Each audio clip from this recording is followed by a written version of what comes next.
ಶಬರಿಮಲೆ ಯಾತ್ರೆಗೆ ತೆರಳಿದ ಬೆಳ್ತಂಗಡಿಯ ವ್ಯಕ್ತಿಯೊಬ್ಬರು ರೈಲಿನಿಂದ ಬಿದ್ದು ಸಾವನ್ನಪ್ಪಿದ ಘಟನೆ ಕೇರಳದಲ್ಲಿ ನಡೆದಿದೆ.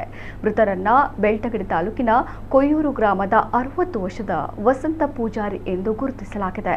ಶಬರಿಮಲೆ ಯಾತ್ರೆ ಕೈಗೊಂಡು ಮಂಗಳೂರಿನಿಂದ ಕೇರಳಕ್ಕೆ ರೈಲಿನ ಮೂಲಕ ಅವರು ಏಪ್ರಿಲ್ 17ರಂದು ಪ್ರಯಾಣಿಸಿದ್ದರು. ಅದೇ ದಿನ ರಾತ್ರಿ ತ್ರಿಶೂರ್ ಬಳಿ ರೈಲಿನಿಂದ ಬಿದ್ದು ಗಂಭೀರವಾಗಿ ಗಾಯಗೊಂಡಿದ್ದರು. ಕೇರಳದ ತ್ರಿಶೂರ್ ಆಸ್ಪತ್ರೆಗೆ ಅವರನ್ನ ಚಿಕಿತ್ಸೆಗಾಗಿ ದಾಖಲಿಸಲಾಗಿತ್ತು. ಚಿಕಿತ್ಸೆ ಫಲಿಸದೆ ಶನಿವಾರ ತಡರಾತ್ರಿ ಸಾವನ್ನಪ್ಪಿದ್ದಾರೆ.